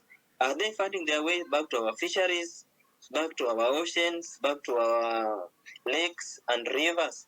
This is, if not regulated properly on the waste collection and disposal of these hazardous face masks and gloves, rather, we are going to have a bigger problem in the future. So these are very key area the government need to check on in terms of the waste management for the face masks that are being used. So, and lastly, I've talked about public education. So lastly, the government should increase capability, should employ more youths. The more youths, many youths are not having jobs. And I'm sure if somebody has finished Form 4, or somebody finished the early class 8 or class 7, somebody know how to speak English and write, those health guidelines are very minor. It cannot defeat somebody who has gone for maybe a 2 or 3 days or 1 week training. Why can't the government take the youths or those who are jobless for 2 or 1 week training or 2 days training, train them on this issue of mask, and deploy resources to the communities, to the villages, to educate people on this, increase capability. And the very last point, which is penny, we get donor funds to combat COVID-19. The government relocate resources to combat COVID-19. Then these resources disappear through corruption. Can we and the government put a stop to stealing COVID-19 funds and give them to the right people at the community levels? Thank you very much, Dachi, for those three very strong points. I take them as your takeaway home, and I also take them as your recommendation and conclusions based on how you describe them. I feel the strong point there is how the government is managing this issue of COVID-19 and the use of the funds. Thank you very much. I'd like to hear from Susan and Jesus their takeaway homes, that is recommendation and conclusions in terms of some of these, the roles that we can play, the government can play, and organizations do play in terms of averting the effects of COVID on environment and gender. Go ahead, please. Susan? Thank you so much, Victor. I would say I've learned so much today, especially on issues in relation to environment. There are so many things that we might miss, because maybe as gender advocates, we focus on particular issues and maybe we forgo others. But this is really good, and it has brought to light that in issues, especially on disaster management and preparedness, we see that both men and women they are both vulnerable in different ways, and we've seen in this sector physically there are more deaths of men than women, but then again there are increase in cases of gender-based violence on the side of women than men. So I would say that the government should actually also consider the secondary effects on COVID, especially on the issues of gender-based violence on women. and girls to be able to reduce, because you cannot be solving COVID-19 and by the time you're done solving COVID-19, half of your population, which are women, are already in very devastating states. So that is something which we can put into consideration. That would be my takeaway home. Thank you very much. Thank you very much, Susan. And on to Jesus. Do you have any takeaway homes pertaining to the discussion and some of the learnings we gathered from this session today? Oh, so Jesus left. Hi. Thank you very much, Susan and Robert. I think that was a very, very informative discussion, although Yes. time was short for us. Yes. But I really, really look forward for us organizing for another session, but with a different topic, touching on the same pressing matters, the development from COVID-19. Dache came up with a very pertinent issue, which was not a pertinent, but a very vital issue on mental health and how we can help ourselves out of this through engaging in development productive works, reaching out to our siblings, reaching out to our networks, and pulling them up from whatever mental state they are in due to this COVID. It's really a very big problem. Many people are losing jobs because of this, and in that regard, they're turning into other means of livelihoods which are detrimental to our health and environment as large. As you are all aware, we have issues pertaining to solid waste management, liquid waste management, and all these are culminating to propagate effects of COVID, and actually it's reducing the works that have been done. We also have on the gender mainstreaming, we have effects of COVID-19 trying to thwart and belittle some of these developments and efforts that have already been made in place.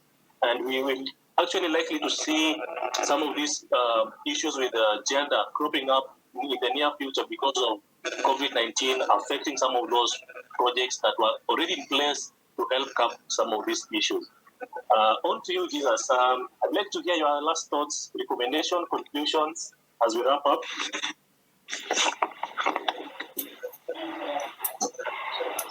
Thank you, Victor.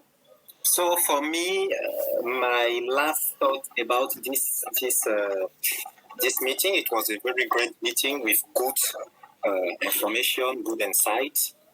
If I have to make some requests to governments, first of all, I will ask them to focus on the production of certified seeds, to rebuild our agriculture and to sustain our population, our people. We have good lands to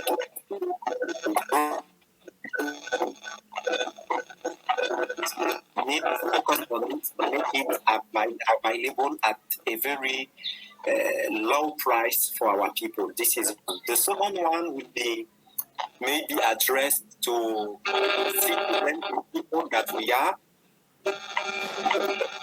It's like there is a song, Peter, from your end.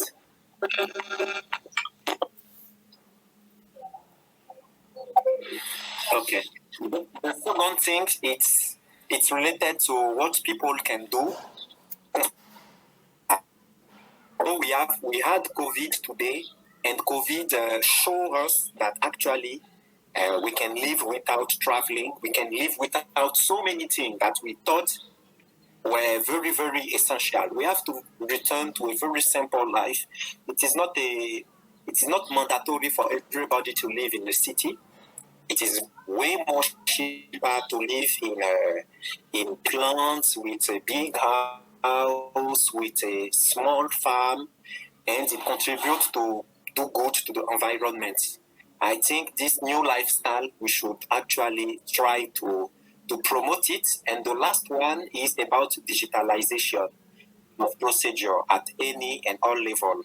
It can be digitalization of procedure for administrative tasks, digitalization of procedure for school, for everything, to reduce the movement of people and to reduce our carbon print on everything we do. Is it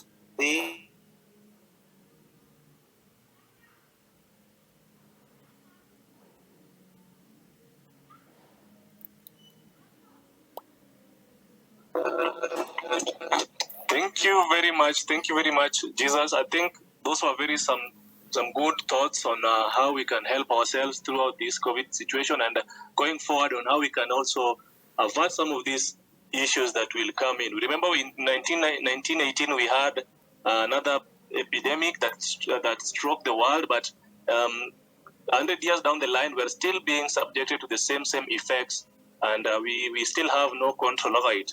My take is that we may implement some of these discussions that we've had today, and maybe reach out to our communities and governments, especially Dache and Susan. I know you hold strong grounds in some of these international and government platforms. Please ensure that you disseminate this knowledge. I will do some on my part. But thank you very much for today's session. It was a very, very good one. I look forward to engaging with you in the next one. I'll come up with the topics and share with you. So thank you very much. Thank you too, Victor. Thank you. Thank Have you. a blessed weekend. Thank you. Be blessed. Be blessed too.